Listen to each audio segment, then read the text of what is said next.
ನಟಿಯೊಬ್ಬರ ವಿರುದ್ಧ ಆಕ್ಸಿಡೆಂಟ್ ಮಾಡಿ ಹಲ್ಲೆ ಮಾಡಿರುವಂತಹ ಆರೋಪ ಕೇಳಿಬಂದಿದೆ. ಈ ಕುರಿತಂತೆ ಪೊಲೀಸರಿಗೆ ಕಂಪ್ಲೇಂಟ್ ಕೊಟ್ಟರೂ ಕೂಡ ಕ್ರಮವನ್ನ ಕೈಗೊಂಡಿಲ್ವಂತೆ. ಯಾಕಾಗಿ? ಅಷ್ಟಕ್ಕೂ ಯಾರ ನಟಿ?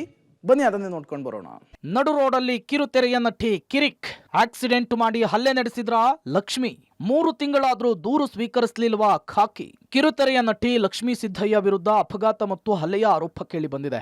ಜ್ಞಾನ ಭಾರತಿ ಮೆಟ್ರೋ ನಿಲ್ದಾಣದಲ್ಲಿ ಕಳೆದ ಡಿಸೆಂಬರ್ 6ರಂದು ಅಪಘಾತ ಮಾಡಿದ್ದಲ್ಲದೆ ಇವತ್ತಿಗೆ ಹಲ್ಲೆ ಮಾಡಿ ನಡುರಸ್ತೆಯಲ್ಲಿಯೇ ಗಲಾಟೆ ಮಾಡಿ ಮೊಬೈಲ್ ಅನ್ನ ಕಸಿದುಕೊಂಡಿದ್ದಾರಂತೆ.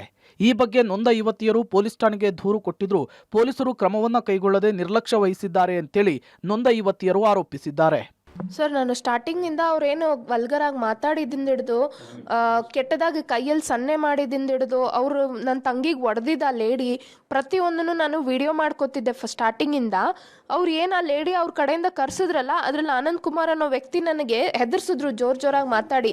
ವಿಡಿಯೋ ಡಿಲೀಟ್ ಮಾಡೋದು, ಆಮೇಲೆ ನನಗೆ ತಲೆ ಕೆಟ್ಟರೆ ಏನು ಬೇಕಾ ಮಾಡ್ತೀನಿ, ಫಸ್ಟ್ ವಿಡಿಯೋ ಡಿಲೀಟ್ ಮಾಡು ಅಂತ ಹೇಳಿದ್ರು. ನಾನು ವಿಡಿಯೋ ಡಿಲೀಟ್ ಮಾಡಲ್ಲ, ಸ್ಟೇಷನ್ಗೆ ಹೋಗ್ತೀನಿ, ಅದೇನಾಯ್ತು ಅಲ್ಲಿ ಬಂದು ಮಾತಾಡಿ ಅಂತ ಹೇಳಿದಕ್ಕೆ ಅವರು ಮೊಬೈಲ್ ಕಿತ್ಕೊಂಡೋದ್ರು. ಯುವತಿಯರ ಆರೋಪ ಸುಳ್ಳು, ಕಿರುತೆರೆಯ ನಟಿ ಲಕ್ಷ್ಮೀ ಸಿದ್ದಯ್ಯ ಸ್ಪಷ್ಟನೆ. ಇನ್ನು ಯುವತಿಯರ ಆರೋಪವನ್ನ ನಟಿ ಲಕ್ಷ್ಮೀ ಸಿದ್ದಯ್ಯ ತಳ್ಳಿ ಹಾಕಿದ್ದಾರೆ.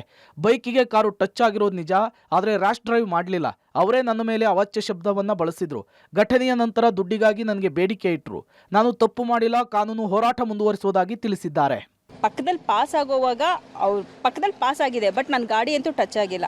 ಅಷ್ಟಕ್ಕೆ ಬಂದು ನನ್ನ ಲೆಫ್ಟ್ ಸೈಡ್ ಗ್ಲಾಸ್ಗೆ ಡಬ್ಬ ಡಬ್ಬ ಅಂತ ಹೊಡೆದು ಕಾಮನ್ ಸೆನ್ಸ್ ಇಲ್ವಾ ಅಂತ ಬೈಯೋದಕ್ಕೆ ಶುರು ಮಾಡಿದ್ರು. ಈ ಸಡನ್ನಾಗಿ ಬಂದು ಯಾರೋ ಬೈಯೋಕ್ಕೆ ಶುರು ಮಾಡಿದ್ರೆ ಎಂಥವ್ರಿಗೆ ಆಗಲಿ ಕೋಪ ಬಂದೇ ಬರುತ್ತೆ.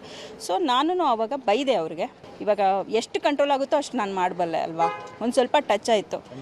ಒಟ್ಟಿನಲ್ಲಿ ರೋಡ್ ಅಂದ ಮೇಲೆ ಸಣ್ಣ ಪುಟ್ಟ ಆಕ್ಸಿಡೆಂಟ್ಗಳು ಸಾಮಾನ್ಯ, ಆದರೆ ಅದನ್ನು ಇಷ್ಟೊಂದು ದೊಡ್ಡ ಮಟ್ಟದ ಸಮಸ್ಯೆ ಮಾಡಿಕೊಳ್ಳುವುದು ಮಾನಸಿಕ ಆರೋಗ್ಯಕ್ಕೆ ಒಳ್ಳೆಯದಲ್ಲ. ಸದ್ಯ ನ್ಯಾಯಾಲಯದಲ್ಲಿ ವಿಚಾರವಿದೆ. ಮುಂದಿನ ದಿನಗಳಲ್ಲಿ ಸತ್ಯಾಸತ್ಯತೆ ಹೊರಗೆ ಬರಲಿದೆ. Harish Seenappa, entertainment bureau, public TV.